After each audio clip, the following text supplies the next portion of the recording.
Hello and welcome to This is the Way, a podcast sponsored by the Hong Kong Ethics Lab. My name is Richard Kim. And I'm Justin Tewald. And for the Chinese-speaking audience, I want to say 欢迎收听这期的道可道中国哲学播客。 All right, Justin. So our last episode was about the metaphysics of the Neo-Confucian philosopher Zhu Xi. We had a great conversation also with Steve Engel.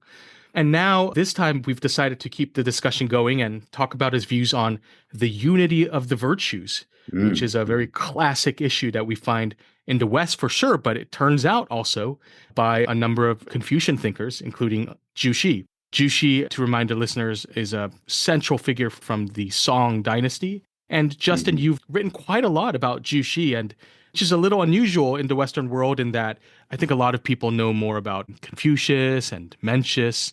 But Zhu Xi isn't a figure that I think even some interest in Chinese philosophy, they might have maybe heard that name, but they don't necessarily know that much about the ideas of Zhu Xi. So I guess that makes me wonder, so what possessed you to really study up on Zhu Xi and become an expert on this later thinker, and how did that all begin? Yeah, so where do I begin, actually? I feel like it was overdetermined. I had abundant reasons, more than sufficient reason, to study these later thinkers, including Zhu Xi. So I'm looking for some succinct way of explaining it, and I won't succeed, but here's one attempt. Basically, I think I was drawn to this idea of writing on Zhu Xi for roughly the same reason that a scholar of Western Christian philosophy might be drawn to write on, say, Thomas Aquinas, rather than just try to read the Judeo-Christian Bible and squeeze that text and try to kind of manipulate it, and mold it so that it comes out as a philosophically coherent treatise or something, when in fact, the original text, I think most people could agree, doesn't readily lend itself to systematic, really fine-grained philosophical analysis, because there are questions about like multiple authors and whether it speaks with one voice, and a lot of it's dialogue and not all of it explicitly philosophical. But Thomas Aquinas is fascinating, right? He's written so much and he has all these terms of art, technical terms and technical distinctions, and the arguments are relatively clear.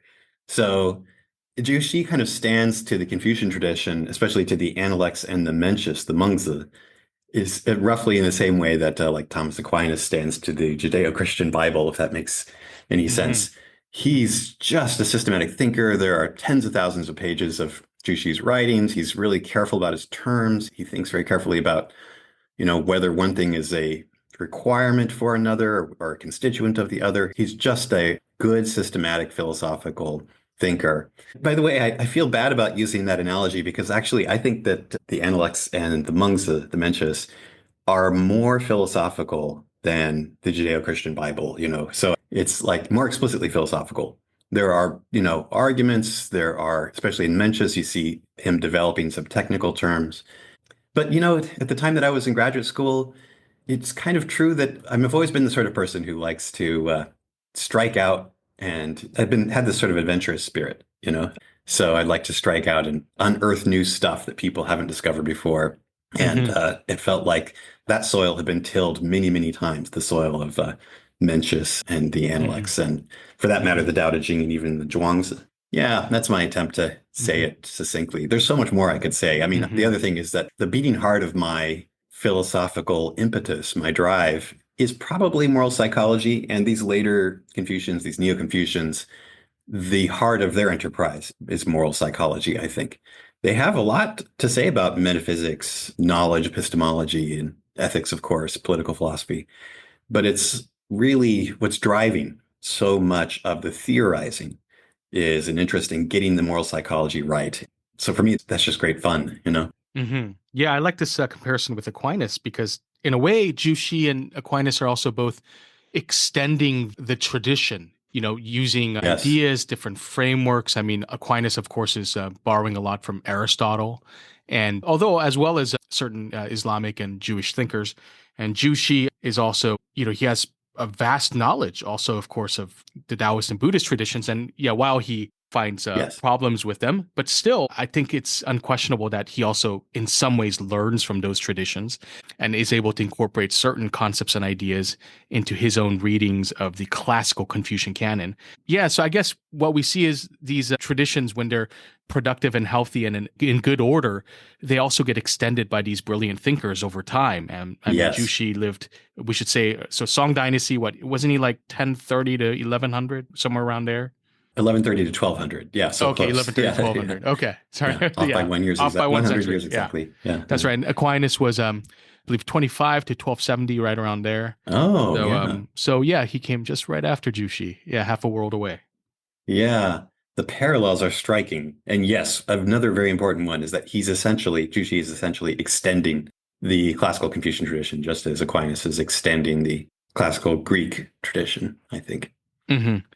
All right. So it's great to hear all this, Justin. And I think we should now move on to the specific topic in Zhu Xi's philosophy that we'll discuss today, which is the unity of the virtues. And that phrase, the unity of the virtues, is very familiar to me because I was originally trained in, especially in the moral philosophy of Aristotle, although I also Mhm. really have enjoyed learning from Aquinas for a long time as well. Although I must admit, I haven't really studied the unity of the virtues that much.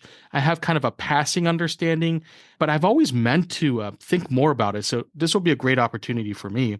Mhm. Aristotelians do have a lot to say about this idea, although once again, I haven't really dived into that literature. But yeah, there is a kind of, we might say, the most succinct, maybe the most strongest, maybe the more extreme formulation of the idea. Mhm. But maybe it's good to start with that version. I guess I should say what that version is, which is that you can't have one virtue without having all of the others. So Mhm. so you can only have one. So it is not possible that you can just have one virtue.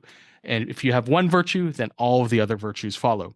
That's a really, very strong view. I'm not Like we sure. can't have courage without also having temperance and charity and justice and all those other That's right. virtues. And perhaps initially a lot of people would immediately find that implausible, and many thinkers have, because they think, well, of course someone could be very courageous but highly intemperate, you know? Yeah, Yes. and so in fact Owen Flanagan in Varieties of Moral Personality makes this kind of point as well, which is that, Mhm.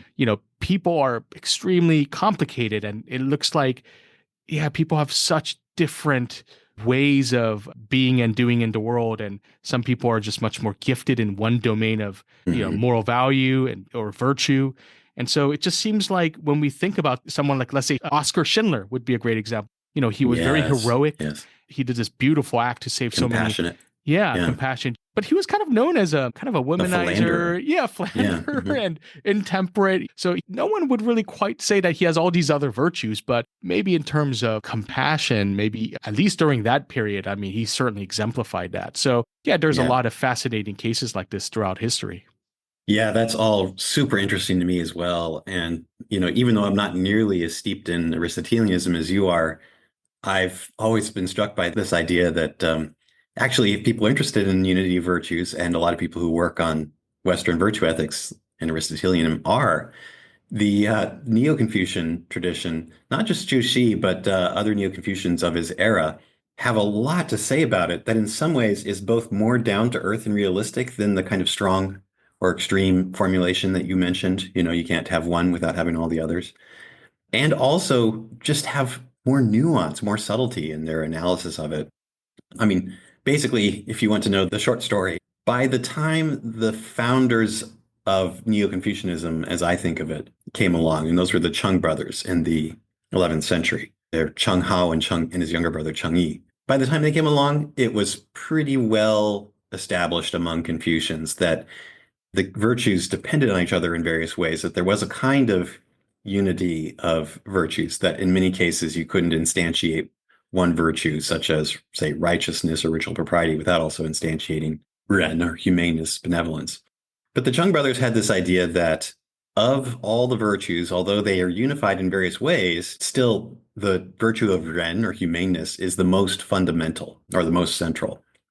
So then they had this kind of interesting conceptual challenge, which was to explain how it is that all the virtues kind of depend and rely on each other, and yet one of them is more central than the others.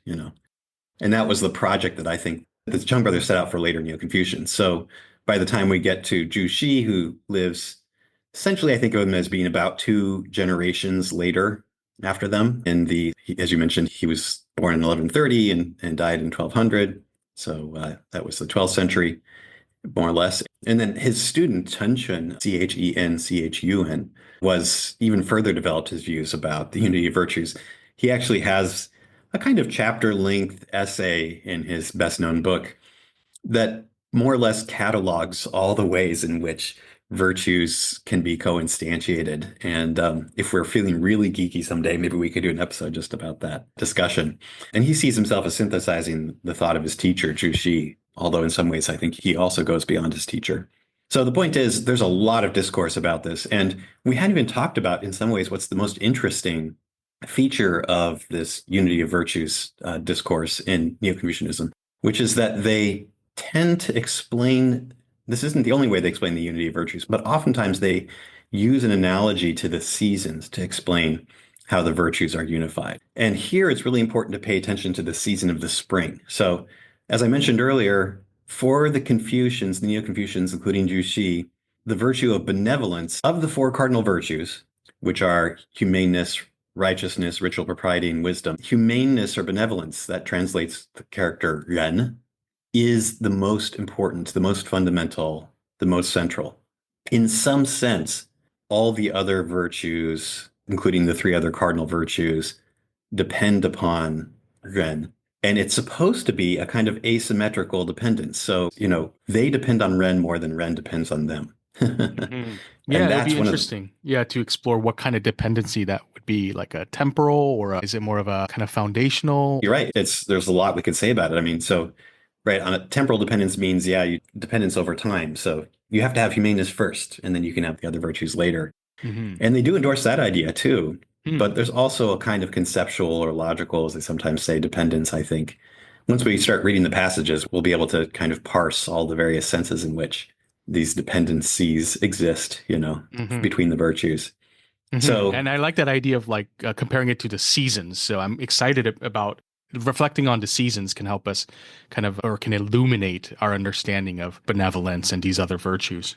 yeah, that's right. So there's this other interesting dimension of their analysis where, and this is something I quite appreciate about Neo-Confucians, they're not content for us as students of the Confucian way just to kind of have this conceptual analysis of the relationship between the virtues. They want us to know what it's like to be in these virtuous states. And for those purposes, they think the season of spring is really useful. So there's this kind of phrase that could be translated as the sense of spring that the Chung brothers introduce. And they think that we learn about benevolence essentially by insofar as we capture the sense of spring. So you're supposed to kind of go back and think about how you feel probably at the beginning of the spring when, after a long, cold and dark winter, now at last we have longer days, the sun is out, there's greenery, there are little baby animals, so there's kind of reproduction going on, that feeling, that kind of elation, that hopefulness, that desire to create baby animals are supposed to elicit a kind of compassion and a sort of love of kind of reproduction and life, right? One interesting little side note here is that the Chung brothers, one of them, I'm not sure which one, mentions that you can capture this spirit of the spring and in the sense of benevolence or ren by seeing baby chicks, those cute little baby Mm-hmm. chickens, essentially. Mm-hmm. And Zhu Xi and his students talk a lot about that, actually. I mean, they don't write whole essays about it, but it comes up quite often that Mm-hmm. somehow baby chicks, their kind of youth and tenderness elicits this, has like a special connection to benevolence. Mm-hmm. Anyway, the point is they want us to sort of get a sense of what it's like to be in a state of benevolence. And they think that it's useful to bear in mind how we feel in the springtime. So there are all these both analogies and, I might say, direct appeals to the spring as a way of explaining both Ren itself, the nature of Ren, and the kind of phenomenology or the internal subjective feel of Ren, and also to develop these analogies and to other virtues.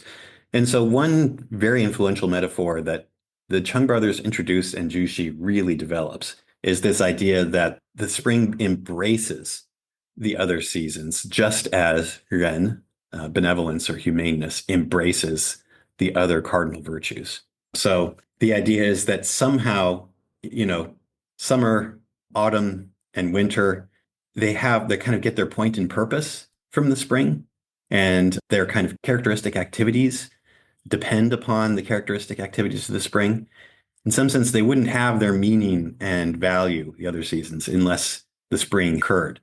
And the spring is supposed to be central or fundamental to the other seasons, just as benevolence or ren or humaneness is supposed to be central to the other virtues. So all that still falls pretty well short of the subtlety and nuance of Zhu Xi's actual comments on the topic, but we'll talk more about those after the break, and just promise to say much more about humaneness and its unity with the other virtues in a little bit.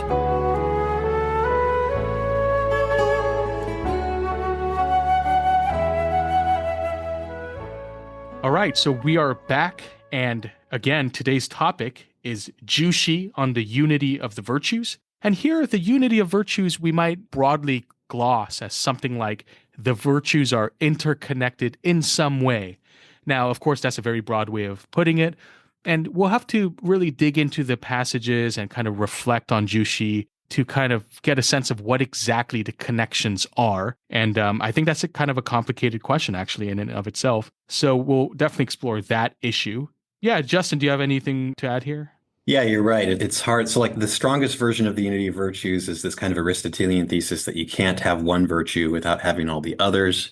But obviously, for many people, I think that's not going to be a viable view. So we want to look for sort of weaker versions of the thesis. And I think actually it's quite helpful to just take a cue from the language that Zhu Xi chooses. He follows other Confucians in his era in using this word bao, which means it's bao kuo de bao for those of you who speak modern Chinese, means something like to embrace or include. Actually, I think the most kind of literal way of thinking of it maybe is, I'm tempted to understand it as something like comes in a package with. So essentially, Zhu Xi is saying that for example, the virtue of ren, benevolence or humaneness, comes in a package with the other virtues. And so it is a kind of claim about the co-instantiation of virtues, which is to say, the idea that you can't really have one virtue without having at least a certain one other virtue, maybe multiple other virtues, to a certain degree.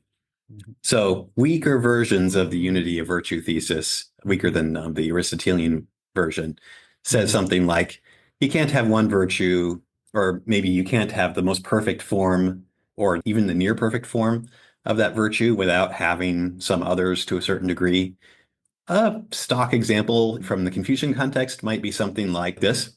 If you are a filial child, if you're a child who loves your parents and cares for them, that's actually a specific instance or type of ren, humaneness or benevolence, because filial piety is kind of like the core example or instance of humaneness or benevolence. And you learn how to be a humane and benevolent person in the family context, simply out of love of your parents. So you love your parents, and that's the kind of humaneness. But let's say your parents are actually doing something really wrong, like, I don't know, selling highly addictive drugs or, doing something that's just really terrible and wreaking havoc on the community. So in those cases, a filial child is supposed to remonstrate, supposed to kind of encourage the parents to be better people.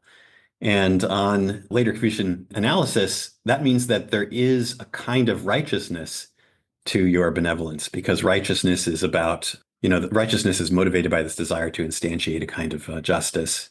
And so this concern with your parents' moral rectitude is co-instantiated to a certain degree with the benevolence. That's just one example. Another example I like to think of is, let's say that you're a very generous person, and so you give a lot, you give to people that seem to be really needy as you're walking around your community, on the streets or what have you. You give to various charitable foundations and such.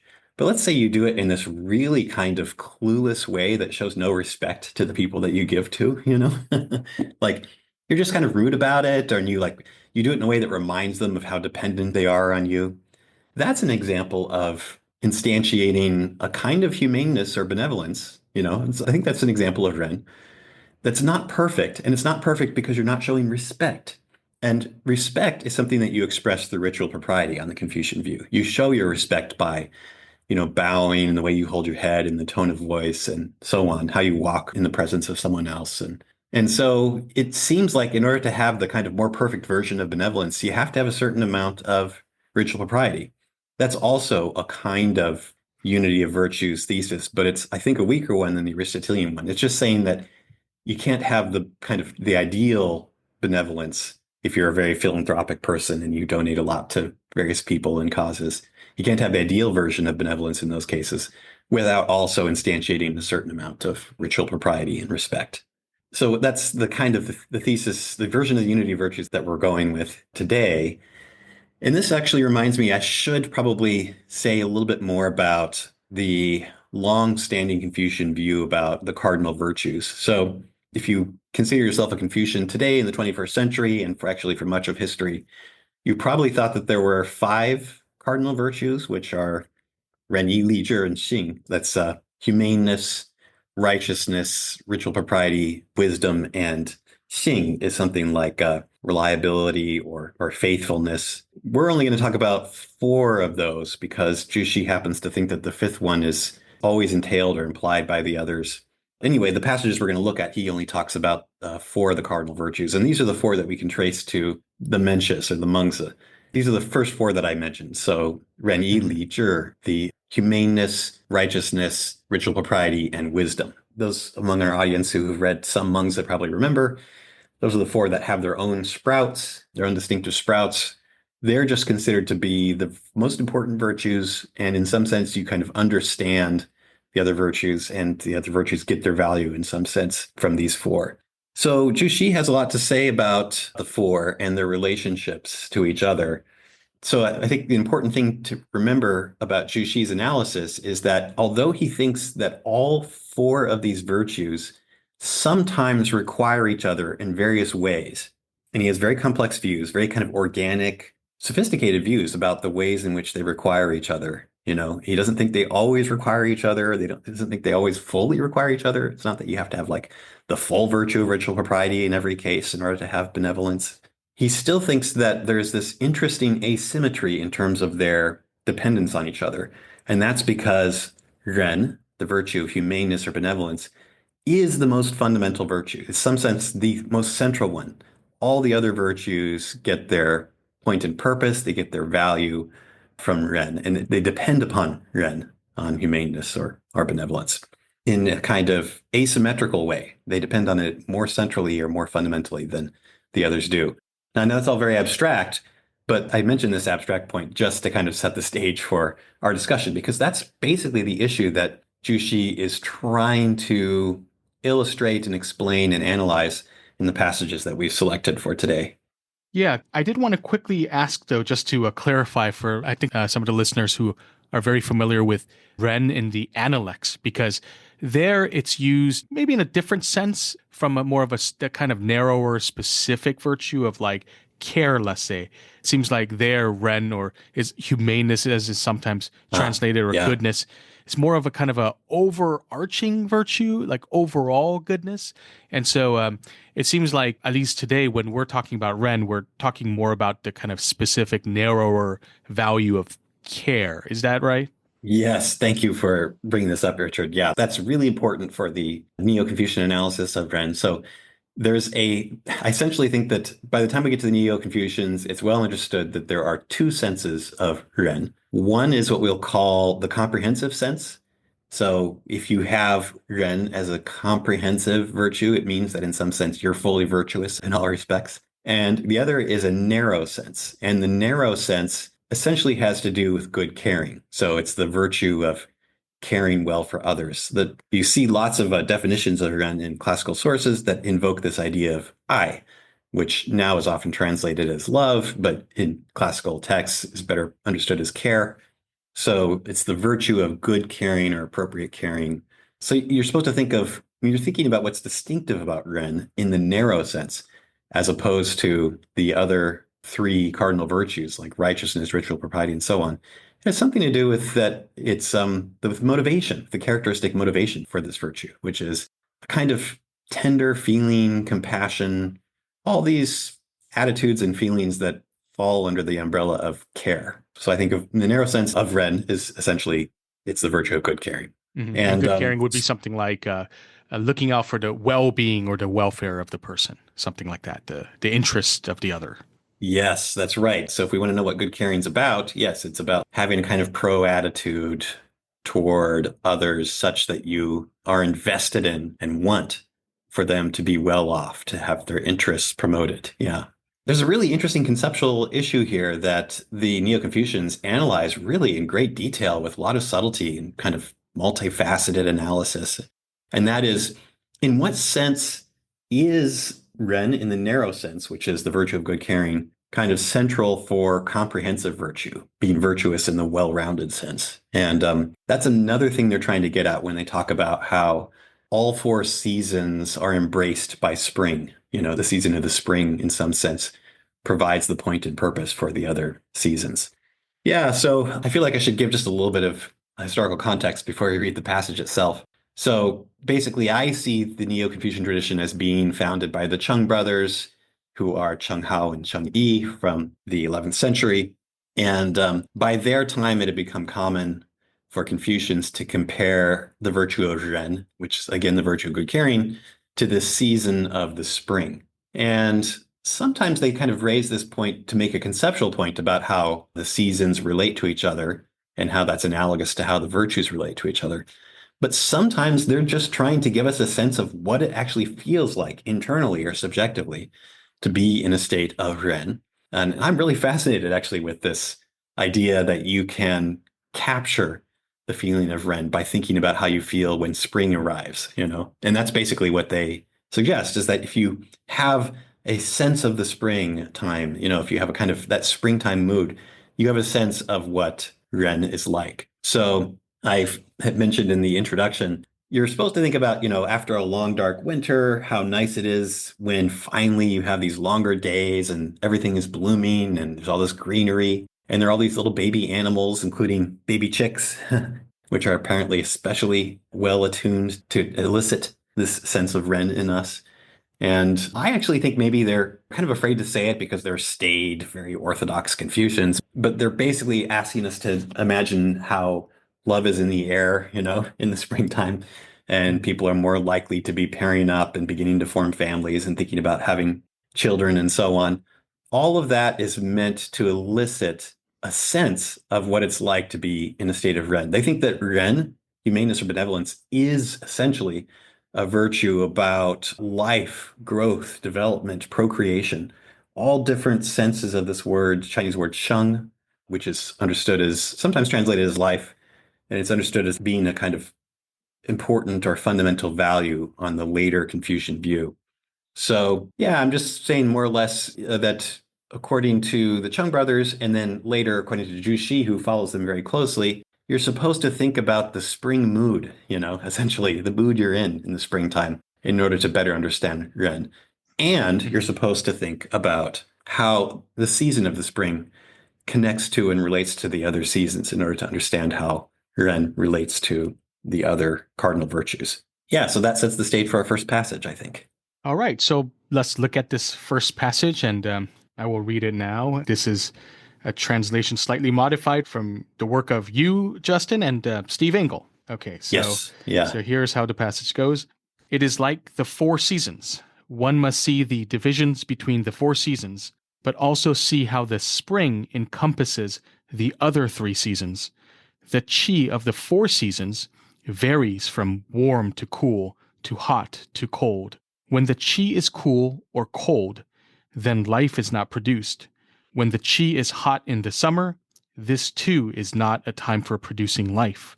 The qi is warm and rich only in the spring, and only then can one witness the life-producing heart-mind of heaven and earth. In the summer, the life-producing qi grows. In the autumn, it contracts, and in the winter, the life-producing qi is stored away until the spring. If the spring did not have the impulse to produce living things, then the subsequent three seasons would cease to exist. This is the sense in which Ren can encompass righteousness, ritual propriety, and wisdom. Yes, right. So just to underscore a couple key lines from that passage, this word encompassing keeps coming up. So, for example, Zhu Xi says you need to see how the spring encompasses the other three seasons. And then he concludes with, this is the sense in which Ren can encompass righteousness, ritual propriety, and wisdom. Encompass is my translation of that word bao, which I mentioned earlier, is something like include or to come as a package with, you know? So it's saying this is the sense in which Ren, humaneness, comes as a package with these other three virtues. The other thing is, I think probably the most critical line is the one that comes at the very end, near the very end. If the spring did not have the impulse to produce living things, then the subsequent seasons would cease to exist. So obviously, if you're, I don't know, strictly speaking, if you're thinking about meteorological phenomena as scientific things, maybe you would say, no, that's not true. Like you could have the impulse for living things to produce in the spring and the other seasons would still exist in the sense that, the earth would tilt and the northern hemisphere would become colder in the winter and so on. But that's not what he means. I think the best way to cash it out is in terms of the characteristic activities of the seasons. So if the characteristic activity of the spring, which is essentially to produce living things, if that didn't happen, if that didn't exist, then the characteristic activities of the other seasons would cease as well. So, the summer is for growing things. You like plant the crops in the spring and then they grow in the summer, right? And those young kittens and baby chicks and so on grow into adolescents and then adults. Zhu Xi says that the fall is for contracting, right? Winter is for storing them away, basically. And you store things away in the winter essentially because, especially you store seeds away, the seeds of plants, because you want to plant them again in the spring. So that's the beginning of an attempt to kind of cash out the sort of unpack the metaphor. But there are multiple ways of spelling it out in terms of its philosophical implications, I think. And one of the most suggestive ways, maybe, is to say that the characteristic activity of the other virtues would lose their point and purpose, and thus their value, if it weren't for the virtue of good caring. So just as the fall, which is this harvest season, somehow loses its point and purpose without the spring, or even the winter loses its point and purpose without the spring. There's no point in storing up grains and keeping seeds for the spring unless you're going to have a planting season in the spring, right? So too do these other virtues like ritual propriety and righteousness, wisdom, lose their point and purpose when there isn't any of the kind of impulse towards life, growth, and reproduction that is associated with the virtue of good caring, with Ren. So that's the beginning of an attempt to kind of unpack the metaphor. And then let me just give one example so we can kind of begin to wrap our minds around this idea. Ritual propriety, for example, Li, consists in showing respect to others through shared social conventions. Back then it was, bowing, and it was even kind of the way you walked, what you did with your feet as you walked and how quickly you walked. You didn't walk in an impatient way when you're passing an elderly person and so on. Nowadays, we think of, the conventions as having more to do with things like shaking hands and the tone in which we greet others and so on, holding doors maybe. So these are all ways of showing respect through shared social conventions. People understand that whatever conventions they are, whether it's bowing or shaking hands, you understand this is a way of showing respect. If I just performed these rituals without care or concern for the interests or welfare of other people, my ritual expressions of respect would kind of lose their point and purpose, just as their characteristic activities of these other seasons would lose their point and purpose. I think what it's trying to suggest is that they just wouldn't mean much. My ritual gestures wouldn't mean much of anything at all if there weren't some kind of care, at least a minimum degree of care or concern motivating them. Yeah. So I want to quickly just go back to the idea of spring because there's something really interesting here going on because I think, also observe that Zhu Xi and all these Neo-Confucians, as I think we've made this point before in earlier episodes, but they are always thinking about ways to also help people to cultivate themselves. So they're always interested in finding practical ways to help motivate people to become good. So that's why I also think them bringing in, or Zhu Xi bringing in, the seasons here to try to help us gain that proper kind of emotional state of feeling what it is like to be in a benevolent, caring state is just harmonizes well with this kind of practical outlook and this deep concern to try to get the readers, and I suppose his fellow students especially, to cultivate their emotional state and to cultivate the virtues. So I thought that's really great. And Yes. and again, the idea of spring, there is that kind of thought that, life is happening and there's a kind of beauty attached to it and the preciousness of life. I suppose all those aspects of spring is what pushes Zhu Xi to kind of frame it in this way, to suggest that spring and life has a kind of primacy or centrality. Mhm. I suppose it's a very kind of a non-Taoist view, though, right? Because I think Zhuangzi would just say, well, no, each season it's its own part of the whole Mhm. process, and I don't think he would want to Mhm. prioritize any of this. So I do find that interesting. It does seem kind of anti-Taoist, but I Mhm. suppose Zhu Xi, well, he would just reject the Taoist view here. He thinks there's a kind of directedness, or spring somehow brings to completion these other seasons. And so there's a kind Mhm. of goal or end. So he has a kind of Mhm. teleological picture here going on, which I find really interesting. Yeah, just very roughly to unpack a little bit the kind of connotations of this metaphor. You think of winter as the season of death, really. A lot of things die, and then they're born again. Like, for example, over the winter, you consume the grains that you have been storing up and growing.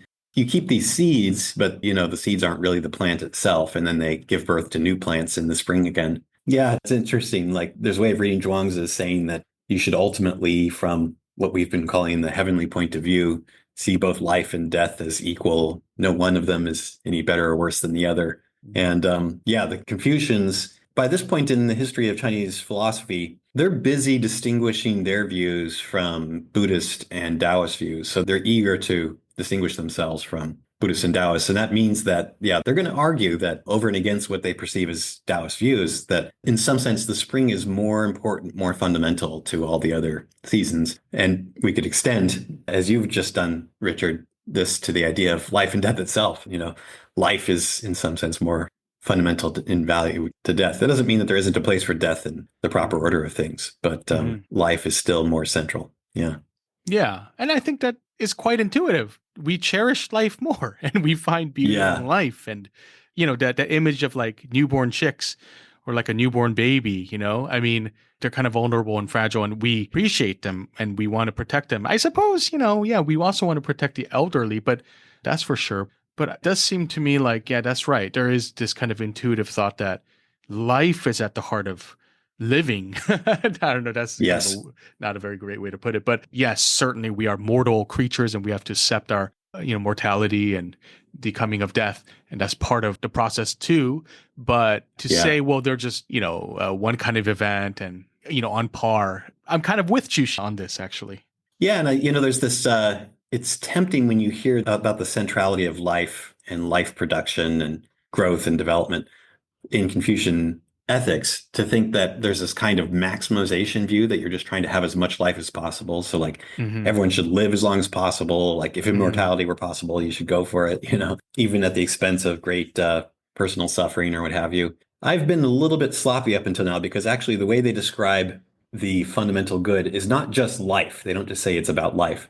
There's this Chinese phrase, it's really famous. It's more or less a paraphrase of two different parts of the I Ching, the Book of Changes, commentaries to the I Ching. And it's Sheng Sheng Bu Xi, which translates as life giving life ceaselessly.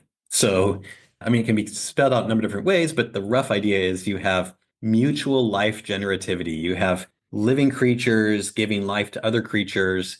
And remember, life is understood. This is the word sheng, which means includes growth and development and reproduction. So it's not just parents giving birth, but parents also helping their children and, teachers helping their students and such grow into more mature, complete versions of themselves. And of course, reproduction. Those are all basic goods, and it's supposed to go on ceaselessly. So there's a kind of orderly, cyclical process that is at the center of the Confucian theory or account of the good. And that means I think it helps us explain why it's not just about maximizing life as much as possible. There is a role for death, actually, a qualified role Hmm. for death insofar as you got to do it to make way for these other Hmm. creatures that you're giving birth to and that are Hmm. and growing and need resources too. Maybe I'm just going on too much about it, but I think the basic point is that it's a more complex picture of what the Hmm. good is than just trying to maximize staying alive and growing or something like that. Yeah. No, actually, that view makes it more plausible as well. I did want to draw just one point because, I have to bring in Aristotle again. And All right. on the Aristotelian view, again, I'm sad to say that I haven't really studied that much about the unity of virtues from the Aristotelian point of view. But I do know that, and you know this as well, Justin, that phronesis, which is the ancient Greek word for practical wisdom, is at the heart Uh-huh. of this, unity of the virtues thesis. And so the thought is something like, in order to fully have a virtue, you also need practical wisdom. And I think the thought is something like practical wisdom, really, for Aristotle, is central because it allows us to make the proper kind of judgment, because we need to have the right perception of what's important, what's trivial, in a variety of different kinds of situations that arise in human life.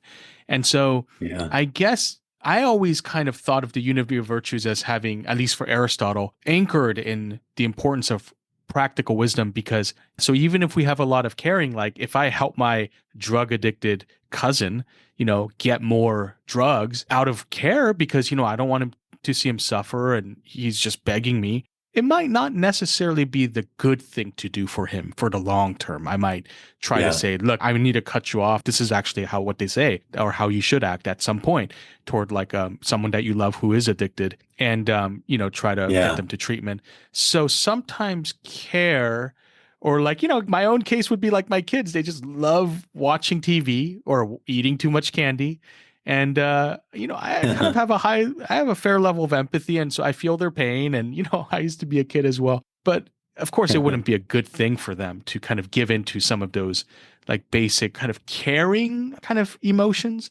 And so I Yes. guess, that's just one kind of context. But so practical wisdom is necessary because now you kind of are able to contextualize, you're able to figure out what is more important in the situation and think about someone's long-term good and make the right judgment. So, yeah, I was wondering how this view would contrast with that kind of Aristotelian picture I laid out.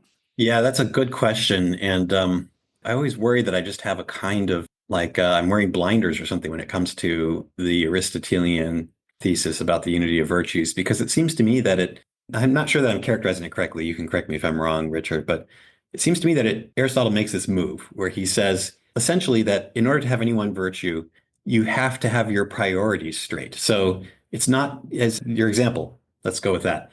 You don't just give your kids as much candy as they want, because you have to have your priorities straight. You realize that like there's some things more important for their, flourishing and development than having the sugar receptors on their tongues satisfied. So there's being kind of healthy overall and maintaining the right energy levels throughout the day and so on. The other examples that come up in the context of the Aristotelian unity of virtues is courage. If courage is understood as overcoming fear to do things, that are presumably things that are important. So if you're just overcoming your fear in order to like go out and bravely defend yourself after people make fun of your hairstyle or something, that's not courage. That's just brash. That's just like kind of recklessness. I mean, sure, you're overcoming fear, but for what end? Something really stupid and trivial, like you're supposed to overcome your fear to like go protect people and promote certain causes and that kind of thing, really important causes. So you have to have your priorities straight. And as I understand the Aristotelian view, in order to have the priorities straight, you have to have practical wisdom. And then in some move that's really mysterious to me, if you have practical wisdom with respect to one virtue like courage, then you have practical wisdom. You must necessarily have practical wisdom with respect to all the other virtues. And then in an even further mysterious move, if you have practical wisdom with respect to one domain of action, then you have that virtue. And then you'll necessarily, so it follows that you have all the other virtues. I think that's how it's supposed to go. And I'm sure that there are more charitable readings of it. But one thing I notice about that argument is that it's all about knowledge and wisdom. So the move toward the unity of virtues is made essentially by appealing to this idea that virtues presuppose a certain kind of knowledge that I think of as being having your priorities straight, knowing which values really are worthy of virtuous activity. And then from there, it generalizes across other virtues. I guess the thought is, if you have full-blown practical wisdom, then in order to have perfected practical wisdom, you need to be able to make the wise choices in a variety of different situations. One of them being when you're confronted with fear, another one being when you're confronted with your kid begging to watch another hour of TV, or another one being, something like confronted with another glass of wine offered, right? Yeah. And so if you're to have full-blown perfected practical wisdom, which allows you to make the proper judgment in all these different kinds of situations, then I guess the thought is you do have to have the virtues of, let's say, temperance in one case and courage and I don't Yeah. know, so on. So yeah, I was wondering if the Yeah, that's thesis interesting. is talking about like the ideal form, which I know some people Ah, might also criticize by saying then it's much less kind of connected because human beings are so imperfect. But I guess that would be a different thought. Yeah, I thought he meant more like the perfected form of, let's say, practical wisdom requires you to have the other virtues because otherwise you couldn't yes. act properly. Yes. Okay, good. So that is, I find that really helpful, Richard. And I actually haven't thought that much about similarities and differences between Confucian and Aristotelian accounts of the unity of virtues, but I think we're making some pretty good progress because, yeah, so I'd say that the Confucian version does not emphasize knowledge, having the right priorities that somehow generalizes across all domains of virtue. That's one dissimilarity. But one similarity is the one you just pointed to, which is that the unity of virtues really comes out as you approach the kind of perfected form or the most excellent form of each virtue. So, just to go back to the example I gave earlier, if you're a very philanthropic person, you give to others very generously.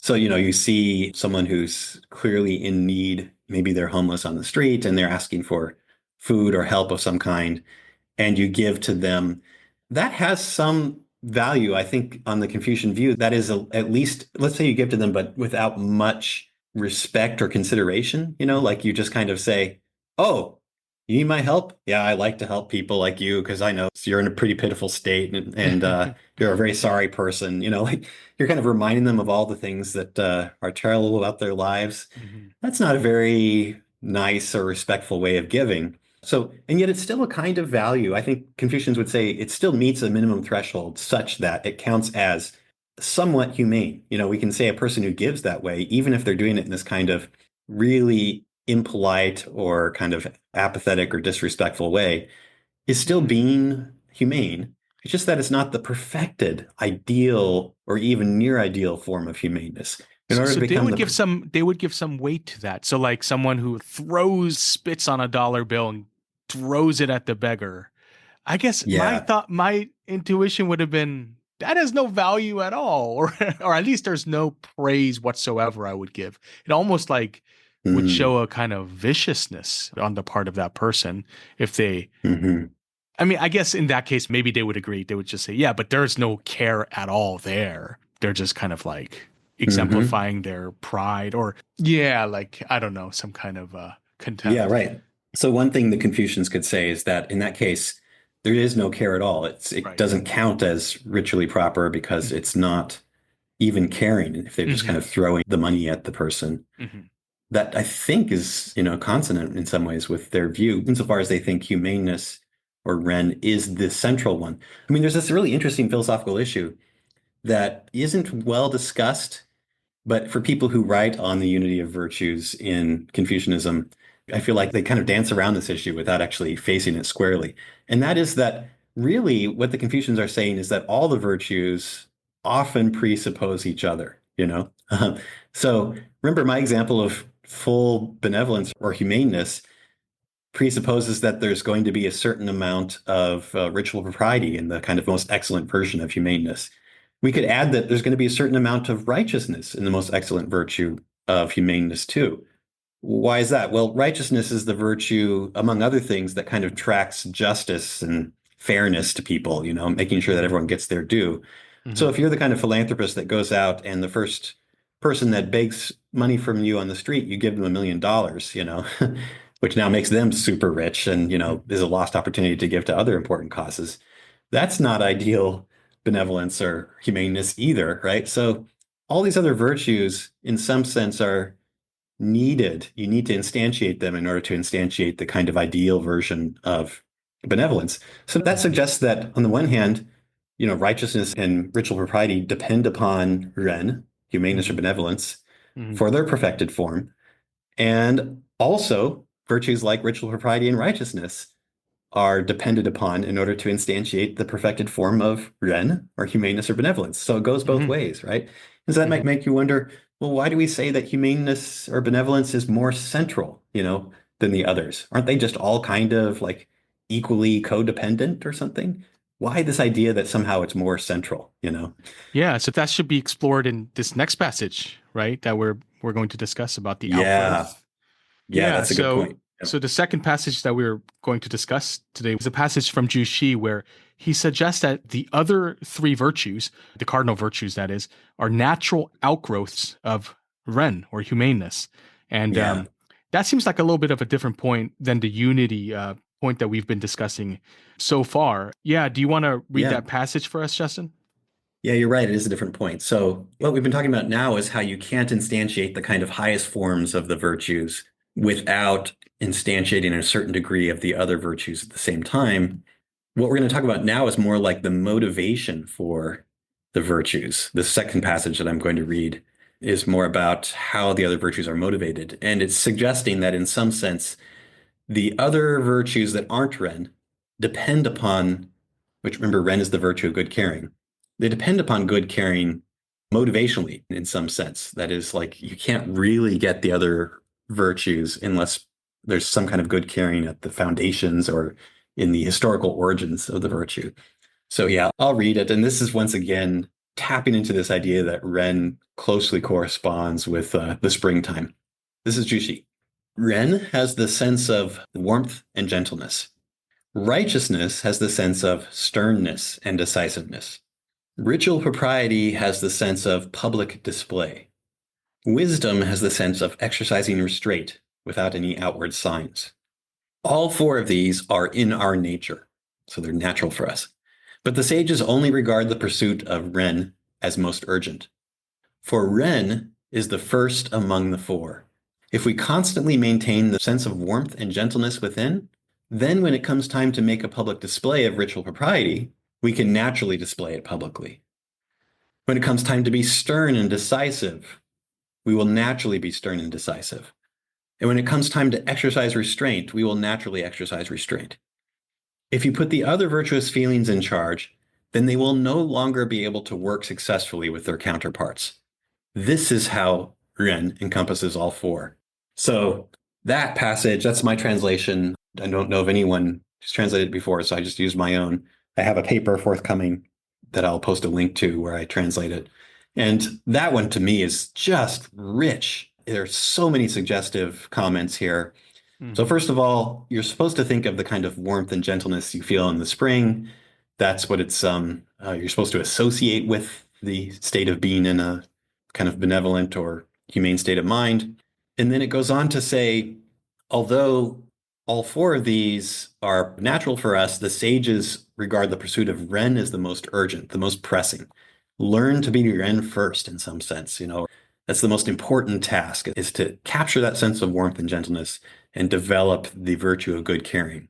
Because it suggests by constantly maintaining that sense of warmth and gentleness within, then when you reach occasions where these other virtues are called for, you will naturally be inclined to do so. Now, naturally is a translation of 自然, sort of like spontaneously, right? So the idea is that it's in some sense motivationally dependent upon this care and compassion that you feel when you're Ren, when you're humane or benevolent, that motivates you to kind of go out and do the ritually proper thing or the righteous thing when the demand for those things arises. It's sort of suggesting that historically speaking, you have to begin with Ren before you can develop the other virtues. But it's saying a little bit more than that, because it's also saying that the motivation of care and concern for others is still live, I think, is still active in the other virtues. So when you're being ritually proper, there's some sense in which, although ritual propriety is mostly about showing respect and reverence to others, there's still some sense in which actually caring for them is motivating you to be ritually proper. And the other thing that's really interesting to me is it suggests that the others are supposed to be, as you put it, Richard, natural outgrowths of Ren. This is really interesting that Zhu Xi is making a kind of developmental connection between Ren and the other virtues. And that developmental connection is that the other virtues, we don't want to force them, right? We want them to come naturally. I think a lot of people who are really familiar with the Confucian tradition will be reminded of Mengzi 2A2, which is that famous story about the farmer from Song, who's feeling like he's in a great rush to get the stalks of grain in his fields to grow up and become more mature. So he runs around pulling on the stalks. And of course, by doing so, he pulls them out of the ground so that they wither and die. And Mengzi says, don't do that. Don't try to cultivate virtues like righteousness that way, forcing yourself to do it. You won't actually acquire the virtues that way. They have to be these kind of natural developments that come to you naturally, that you're sort of moved spontaneously and naturally to work on and cultivate. I think Zhu Xi is essentially invoking that idea here, even though he doesn't cite Mengzi 282 explicitly, that the other virtues have to naturally develop out of Ren. And then there's this really interesting suggestion, I think, maybe some people will say I'm reading too much into it, that this sense of warmth and gentleness continues to regulate the other virtues, you know? And that's why it has to be kept alive in the other virtues. So here's an example, ritual propriety is mostly about following certain rules, certain social protocols for showing your respect to people on certain occasions. So famously, you're supposed to mourn your parents after when they pass away certain ways for a certain period of time and follow certain rituals. And those of you who know the classical tradition know that there's a famous passage in the Analects where Kongzi suggests that sometimes in the course of mourning someone, you will be tempted to show excessive sorrow, where being really, really sorrowful for the deceased might actually interfere with what we might call the kind of careful, detailed observation of the ritual protocols, where like you're so sad that you're not actually doing all the ritual gestures and so on according to the strict rules. And Kongzi, Confucius says that's okay. It's better to be excessively sorrowful than to be fastidious in observing all the rules. Mm-hmm. And that's one way in which this feeling of warmth and gentleness can regulate the other rituals. It might be that sometimes being ritually proper or being righteous is too sharp or too pointed, like you can imagine a righteous person always trying to do the just or kind of appropriate thing. And sometimes that's actually rather callous and cruel to do those things. And so you need Ren to regulate and sort of set limits Right. to the degree to which you observe these other. The character there that comes to my mind is, I think I've mentioned him, Javert from Les Miserables. Do you know that Yes. character, Justin?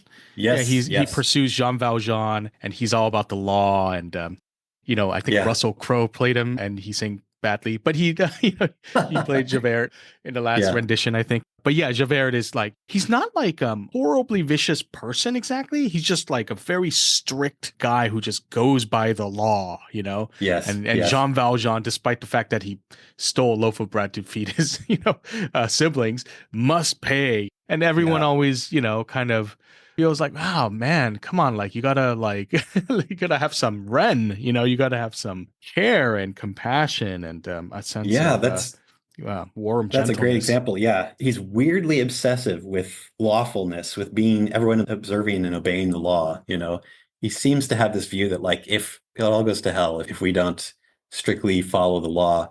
And yeah, the main character in Les Miserables, Jean Valjean, was desperately, desperately poor when he got out of prison, and so he stole some things, and it bothers Javert a lot. And you always want to say, "Oh, give the poor guy a break." Yeah. Now, I just want to ask another question here. So I think this is just incredibly interesting. And I was wondering about this idea of like, if you have the gentleness and the warmth and you constantly maintain it, then you will also like naturally be stern and decisive. So naturally there, right? Ziran often translated as something like spontaneously, but here also seems to have like a normative sense of like properly, like in a good way. So I was just thinking of this, like, I think I was like 8 or 9 when I saw this. I can't even remember the show. It was a Korean drama. And I remember the mother had to punish his son for stealing. And so back in those days, I'm not endorsing this, but they would take like a little branch or something and like hit them on the leg. Like you would leave mark and the kid would be in somewhat pain, not like debilitating pain, but the kid's crying and it leaves a red mark. And I remember in that scene, though, the mother was doing it, or as she was hitting the kid, she was also like crying because she didn't really want to do it. Yeah, so I was wondering about that kind of case because clearly she loved her son and she had a kind of concern and warmth, but I thought that might actually have made it more difficult for her to carry out that kind of punishment that she did think was important, out of righteousness. So she needed to be stern and decisive, Yes. also for his Yeah. good. And so that's we're not mad at the mother there, and at least in that drama as I was watching it. Yeah, Yeah. what do you think about that kind of example? Yeah, that's a tough one. And I do think that the Confucians in general, they're so enamored of what I call wholeheartedness as a quality of virtue, where we understand wholeheartedness is something like having psychological dispositions and states that are well integrated. So there's, psychologically, you're all on board with virtue. There's no part of you that's doing it reluctantly or grudgingly. And that's such an explicit kind of criterion for full virtue in the later tradition that they don't face squarely those tough cases like the one you just mentioned, where it seems like maybe it's appropriate, it's more virtuous to be grudging in doing something like, punishing someone. It should be something that you're kind of like, oh, very reluctant, and it feels somehow like abhorrent or at least kind of unpleasant to do it. Yeah, so I don't know. I can speculate a little bit. So Zhu Xi, I've worked on some of Zhu Xi's political philosophy, and he has this kind of ongoing chip on his shoulder about this fascination with what's the word clemency, like giving clemency to a criminal, like pardoning them or forgiving them and not punishing them as harshly as you normally would. He thinks that there's a little bit too much clemency going around in his day. There's too much. And he thinks one of the problems is that people take the wrong object of their compassion.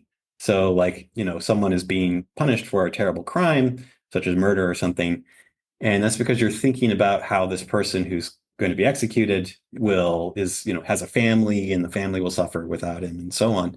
Jushi's point is that like, well, but think about the victims too, right? They're worthy objects of compassion. So it could be that Jushi would say in response to your example, Richard, that a couple of things. He could say, well, a good mother is also going to be thinking about the victims of the child's thievery, and that has to motivate her a little bit too, that, she doesn't want just the child running around taking from people, including people who are desperately poor or starving, their food and that sort of thing. But also she needs to think about the child's long run interests. The child is better off in the long run, not just indulging every impulse to steal, right? And developing more self-control and so on. And then the other thing that occurs to me is we could become non-ideal theorists about virtue and admit that there are times where someone may not yet have those really well integrated virtuous dispositions, so that necessarily, if they want to instantiate one virtue, it's going to come at the expense of, it's going to be done a little bit reluctantly, So maybe the mother in that case, if she were as humane as Yao or Shun or something, or these other sort of sage figures, then she wouldn't be crying as she punished her child. But because she doesn't yet have those really well integrated virtuous dispositions, there are going to be parts of her that pull against the virtuous activity that she now needs to conduct, to carry out. Mm-hmm. Yeah, I guess because the sense of warmth and gentleness, that just seems so nice. But then, like, Yeah, it just seems like, because the natural, that word, I see, if it was more like a proper, then I kind of be more behind it, or it seems more intuitive. Because, like, actually, I think there's a really important point here, like a very important moral point which is, so what's an example? Like, I think I've known teachers who, punish students. I don't mean necessarily like corporal, like physical punishment, but some of them, I got the sense that they're probably not very good people and they just punished and kind of got some weird pleasure out of it. But some of them, I had some great teachers who disciplined the students, and I think they did it out of love and care. Yeah. And so their disciplining was so much more proper and right and also good for the students too. And so I think like this idea that having the care is like a kind of a foundational element of properly executing these other virtues or manifesting them, that seems like actually a very important moral point. So I would find that, but I guess that I'm kind of hung up on that word natural because like makes it seem like it's kind of with ease, Yeah, but when it comes to these kinds of like difficult disciplinary actions, I guess maybe it just shows that I'm not fully virtuous because I have a hard time like when I give bad grades to students, like especially students that I really like all teachers have to know exactly like this really lovely, hardworking student that I just couldn't really, do the task well. And you just feel really bad, but you can't give a great score. And so I just always found very bad when I had to do that. And it wasn't natural at all. It was, but I think I had to do it out of fairness for the other students. But the gentle and warmth I have toward that student did not help me ease into Yeah. that action. Yeah, temperamentally, I'm the same sort of teacher as you, Richard. In fact, I think as long as I've been teaching, people have thought of me as sort of a softie. My excuse is, so I'm very nice to students. I get excited about even the kind of poorly formed original idea that comes across in a very clumsy way. I still tend to see some great originality and philosophical insight in those ideas. Mm-hmm. The way I sometimes defend myself as I say, actually, that's how I am as a philosopher in general. Like, I'm pretty nice too as a referee of articles and books. I tend to generally recommend much more than I probably should publication of these things because I tend to see the virtues in people's philosophical discourse, and I read their words charitably and so on. So anyway, the upshot is essentially that I'm like you. I want my students to succeed, and it's hard for me to give them bad grades. But I have to say, reflecting on my own life as a scholar, I'm incredibly grateful to this very demanding undergraduate philosophy teacher that I had when I went to Carleton College, which was my undergraduate institution. His name was David Sipfle, Sipfle. And he became a professor back when you didn't need to publish that much to get tenure. So he kind of predates the era when every philosopher that we know of has published a lot. But he was a fantastic teacher. And his courses were so intimidating that usually only like 4 people would enroll. And then that would make it even worse, the small numbers, because that meant he spent so much more time kind of grilling everyone there. Mm-hmm. But it was so good for me. I remember my preparation, reading Spinoza, trying to Mm-hmm. reconstruct Spinoza's arguments so that I could be ready to answer any question from him. Mm-hmm. And he really did care. I feel like in some sense Yes. he cared more for me and the other students than the softy type teachers.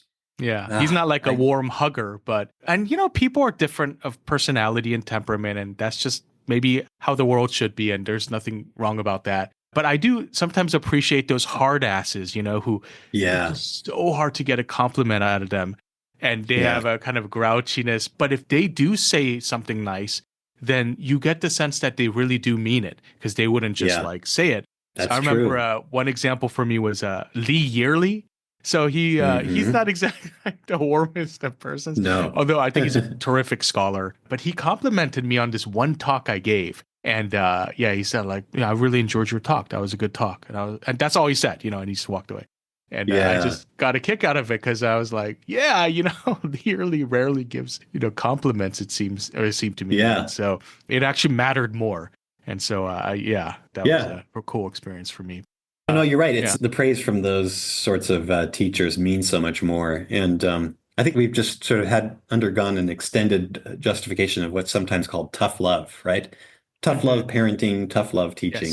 Yes. And then admitted that the two of us don't really practice tough love teaching. I am so bad. I'm just not temperamentally no, that's just not how I am. And I've come to accept that.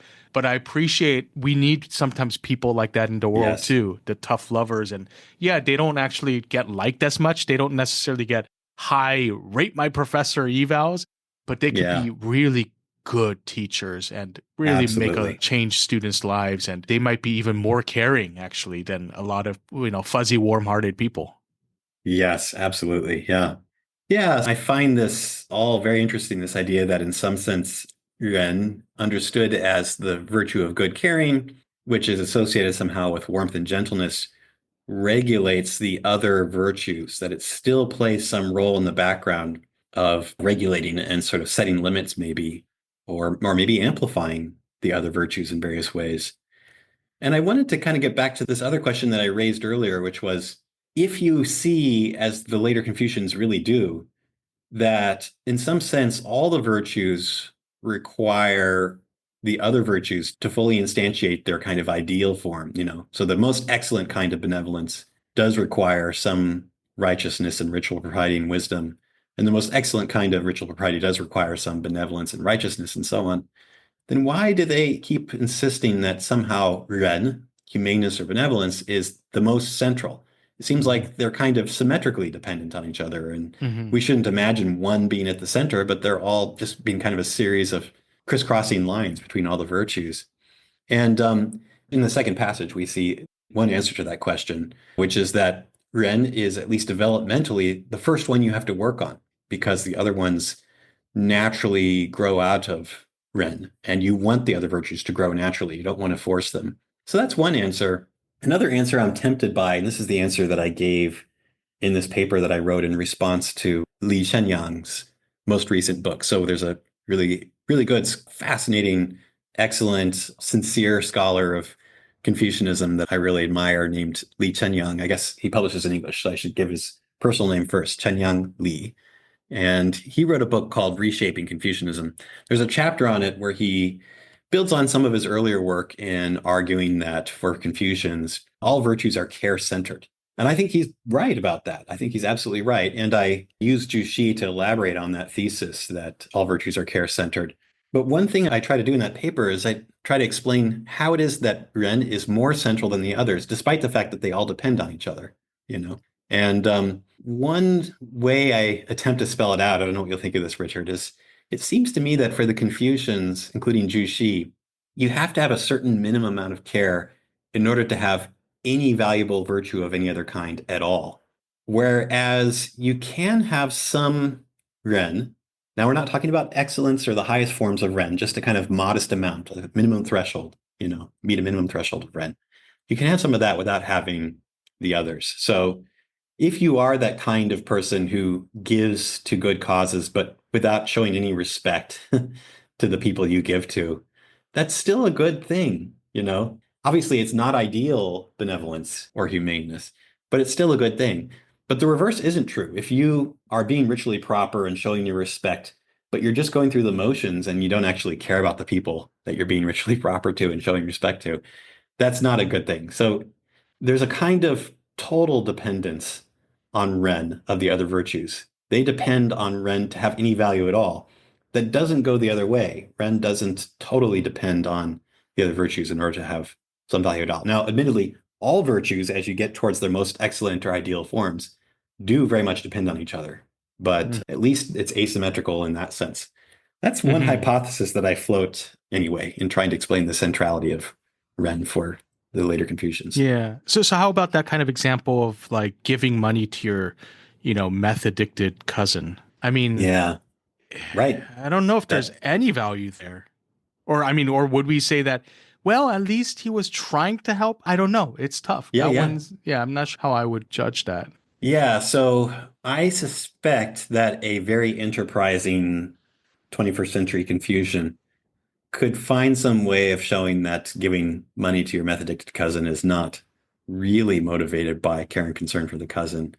But I'm actually not going to take that pathway because I share these intuitions with the later Confucians that care itself, even when clumsily done or crudely executed, does have some value. So I think that actually, even though you're not helping that cousin, there is something admirable about your desire to help as badly as you do it. Yeah, you might say it's outweighed by other concerns, but still, there's still that kind of, insofar as they always have some inherent value, it's still there. Although it's not a well manifested example of true care, something like that. Yes. Yeah, you trying to help, you want to help, and you want to help out of a sense of genuine care and concern for someone's interests and well-being, for that cousin's interests and well-being. Mm-hmm. There's so much that's going wrong in helping in that way, but it's still admirable, just like all the other failed attempts to help can be admirable, Okay, one last example. What about the medical experimenter experimenting like in awfully unjust ways, like the Tuskegee Airmen? Yes, right. I mean, wants to find a cure to help people. Yeah, that's right. That is a really tough case. And obviously, like one of the most problematic features of those cases is that you're selectively benevolent or compassionate. Yeah, I suppose, right. There's a kind of structural, injustice there. Yeah.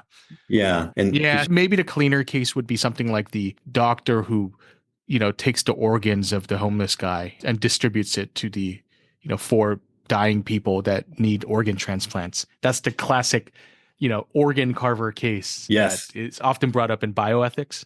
Yeah. Yes, exactly. Vivisection, it comes up in normative ethics all the time. Some of our listeners are nodding along because they know this so well, and others are like, "What?" Anyway, if you study normative ethics, which is essentially the way it's taught these days, is the ethical theories. So you study consequentialism and rule deontology and maybe particularism, virtue ethics, and so on. And usually, when you teach those classes, you teach them as kind of like consequentialism and its critics, right? You like to start with consequentialism, and then there are all these sort of alternatives to consequentialism. And so that means that there's some well-used, kind of overused examples that people use as a club with which to beat consequentialism. And one of them is the vivisection example. So let's say that there are 4 or 5 people with failing organs, but they're different organs. And so you could get one healthy person and harvest their organs and donate them to the 4 or 5 people, thereby killing one person to save multiple other people. On certain readings of consequentialist ethics, you're required to do so because you're going to maximize the good. You're going to save more life and probably bring about more happiness or well-being by doing that. But it sure seems like an appalling act, to take some innocent, healthy person and kill them. And it doesn't seem like, we were imagining a doctor doing this. Wow, doctors, we really want doctors doing that kind of thing. So, yeah, that's a tough example because you're right. It seems like arguably they're motivated by some care or concern for the healthy people at the expense of the one person that they sacrifice. I'm not sure that I have a well-considered response to it simply because it doesn't come up in the Confucian context very much. But I think they would find it abhorrent too, that kind of behavior, the Confucians. And probably they would say something about how the total indifference or apathy with respect to the well-being of the one person, the one healthy person that you're essentially kidnapping and harvesting their organs, suggests a fundamental failure of benevolence or care. Yeah, you just like, what would it take to be that kind of person that you could do that? Even if you're saving 4 lives, still, it's you just have to be so callous, You'd have to be so cold-hearted in order to pull that off. That seems like a failure to meet a kind of minimum standard of caring or concern. Yeah. No, I think there's maybe different possible responses. And just to be, I'm not a utilitarian or consequentialist, but, they might go for what they call sometimes a rule utilitarian and say that Yeah. there's like these rules, abiding by them, like, for example, not, killing an innocent person to harvest his organs actually maximizes happiness for all in the long run. So you should abide by that rule. And so there's these, fancy different ways that more sophisticated utilitarians and consequentialists might be able to respond. Yeah. I just want to put that out there just because I do have some utilitarian friends and give them their due. Yeah. I have utilitarian friends. Yes. Yeah, absolutely. Yeah. It's not a charitable criticism, the sort of next move to make. Although there are a lot of problems down that road. Any single act can fall under multiple rules, And so determining which rule is the relevant one is a big challenge. So I'm not going to bring in another one of these philosophical examples, but the other more of a conceptual philosophical question I did have was about, think about the virtue of truthfulness or honesty. It seems like the value in speaking truthfully, I guess I'm just wondering, would that be kind of grounded in, at least on this picture, if that is a virtue, it would also be somehow grounded in or anchored in the virtue of Ren. And yeah, I guess that's just more of a conceptual question I have, whether these virtues or values are really all interconnected like that, or if they exist in at least some of them in their kind of specific proper domains where those are distinct kinds of valuing and motivating. And so when you're motivated by these kinds of considerations, like being truthful, it's a very distinct kind of moral value you're exemplifying and a distinct kind of virtue. So yeah, I guess I'm just curious if, we can also tell a story there where care and concern is still, well, you still want to be caring about your aunt when she asks about how her hat looks, if it, if you think doesn't look good, just being brutally truthful maybe is untactful. Right. But yeah, other kind of situations where it just seems like straightforward. I'm just like, I got to say the truth. And, it's not necessarily going to serve me or serve someone I know, but it's valuable to say what's true. Yeah, absolutely. So this idea, the English phrase honesty, which covers both saying the truth as you believe it and also keeping your promises, right? That is a really interesting test case for this view that all virtues require care and benevolence, because at least in some Western ethics, the way you explain or ground the value of that kind of honesty is by saying something like you respect other individuals as autonomous individuals, which means you respect their will, you know. One intuition that a lot of people have, especially if you grow up in this kind of more Western way of thinking, Kantian way of thinking, is that you should respect the wills of the deceased, you know, even if they're not doing Right. their last will and testament, right? Like their last requests. So they request that their estate be donated to a certain cause that they cared passionately about. You're thinking, no, it'd be better if we just gave that money to a good charity or something, or to your suffering grandkids or what have you. But we still think, no, it's important to honor their will, you know, regardless of the degree to which it helps or doesn't help people. We also have this, you know, intuition, I do anyway, that, you know, when my friends ask me to keep a secret for them, even if I think it's in their interest in some sense for me to reveal the secret, you know, I don't know, maybe they're looking for a job and they have this health problem they're really ashamed of. And I think, oh, this potential employer will be sympathetic to them if they find out about this health problem. But I still feel like, no, I should honor my friend's request and keep the secret. I've always felt that way, you know, keep it in confidence. These are all cases where respecting someone's willing, you know, someone's will, someone's kind of express preference as an autonomous person takes priority over promoting their interests or their well-being. So those sorts of cases that pit our commitment to promoting people's interests against our commitment to respecting their autonomous wills, those are tough ones. And it's sometimes said, I think Chen Yang, for example, this author I mentioned earlier, say that Confucian ethics is a care ethics in the sense that it actually doesn't prize respecting the autonomous wills of people so much. You know, there might be ways in which you can derive some concern for people's autonomous wills from some benevolent concern for their well-being or interests, but it doesn't stand alone or stand independently as a ground of ethical norms or moral norms. And that might be right. It might just be that the Confucians kind of don't really sign on to those intuitions that I've been describing, you know? Yeah, maybe it's our modern ethos, or we've imbibed the modern sensibilities, and maybe we've been Yeah, it corrupted in could be some that weird way. Yeah. we grew up in this more contractual world where we see relationships in terms of like contracts and everyone kind of agreeing Yeah, to maybe it's more of terms. an individualistic. Yeah, so maybe they would Yeah, chastise us, like, "Well, that's because you've lost sense of community," and and it's like, "Oh, yeah, maybe there's something there too." Yeah, yeah. yeah, These yeah. are deep questions here, obviously, and we will not, clear them all out. Yep. Yeah, good. So I think, wow, we've been talking for a while, Justin. I mean, yeah. Do you have any last thoughts here, or yeah? I think we're going on our. I'll close my part anyway by saying that I hope I haven't been dragging the listeners kicking and screaming into Neo-Confucianism.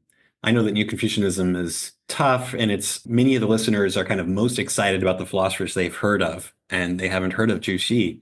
But I just want to point out that there's a way in which this later tradition is so rich and so well developed, and they've thematized and theorized issues that basically haven't been thematized or theorized in Western philosophy at all. I think it's no exaggeration to say that the Neo-Confucians have thought a lot more about the many cross-cutting, more organic ways in which the virtues have mutual entailments, which is my fancy way of saying thinking about the unity of virtues, than anything in the Western tradition. Certainly, their views about the unity of virtues is more sophisticated, complicated, and multidimensional than the Aristotelian tradition. And there are some really great scholars right on the unity of virtues now who really slice and dice it in ways that I find quite helpful.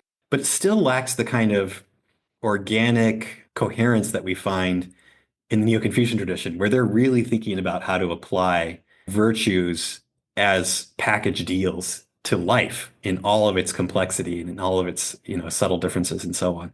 And I also want to just mention, like, just to give, I don't know, to tap into, elicit this sort of sense of being a privileged elite in our listeners. You're now hearing about stuff in the later tradition that basically is very little written about. You would be hard pressed to find much on this really well-developed theory and writing publications on Zhu Xi's views on the unity of virtues. And yet it's a huge topic in the later tradition. It's something they talk about a great deal. So we're really like prospectors, just doing preliminary explorations for these veins of gold that have yet to be tapped. And for that reason, I think there's so much more to say. And I hope others will go out and either read the primary text or encourage others to translate the primary text on the unity of virtues in Zhu Xi and later Confucianism, because we've only just had a little bit of a taste of the richness of the material on this topic. And do you have a good sort of English translation of Zhu Xi that you would recommend to the listeners, sort of to get them going on learning more about Zhu Xi? So not on this topic, unfortunately. Like I say, I have one paper where I translated a few passages on this topic, but I don't know of anything else in English or even any modern Western language on this topic that translates the passages. But for Zhu Xi in general, yes, there's really great material to be found.